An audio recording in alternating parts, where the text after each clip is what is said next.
एबे आंचलिक पाणीपाग विज्ञान केन्द्र पक्षर पाणीपाग को नहीं एक बड़ खबर सामना को आसी।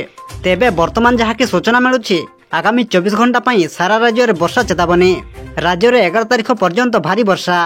तेबे आसंतु नजर पकाइबा आगामी 24 घंटा राज्य में केउ 11 जिले में प्रबल वर्षा होबार संभावना रही एवं केउ सब जिला को चेतावनी जारी करछि पाणीपाग विभाग। से नहीं भिडियो संपूर्ण अपडेट जानिबा, किंतु ता पूर्व भिडियो को गोटे लाइक करंतु एवं भिडियोटी को आपण मानक सांगसाथी मानक अधिक मात्रा शेयर करंतु। जदि आम चैनल रे आपण प्रथम थर भिडियो देखुछंती ताहले एबे ही चैनल को सब्सक्राइब करी पाखरे थिबा बेल आइकन को प्रेस करी ऑल नोटिफिकेशन को ऑन कर रखंतु, जहा द्वारा पाणीपाग संबंधी लेटेस्ट अपडेट आपण माने सर्वप्रथमे आम चैनल माध्यम रे पाई परिबे। सूचना अनुसार बिजुली घड़घड़ी सह घंटा प्रति 30 रु 40 किमी बेगर पवन बहिबार संभावना थिबारु पाणीपाग विभाग पक्षरु जारी होईछि येलो वार्निंग चेतावनी।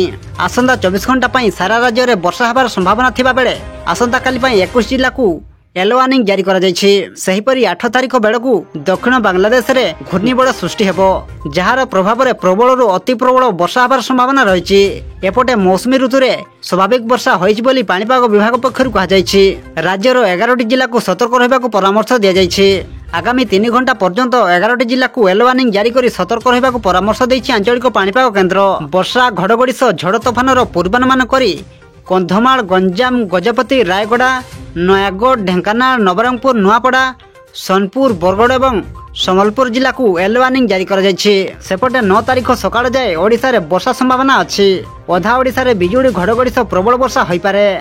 आज संध्या रे बिजुली घड़घड़ी सह प्रबल वर्षा पई केन्दुझर, सुंदरगढ़ एवं मयूरभंज जिला को येलो वार्निंग जारी करछि पाणीपाग विभाग।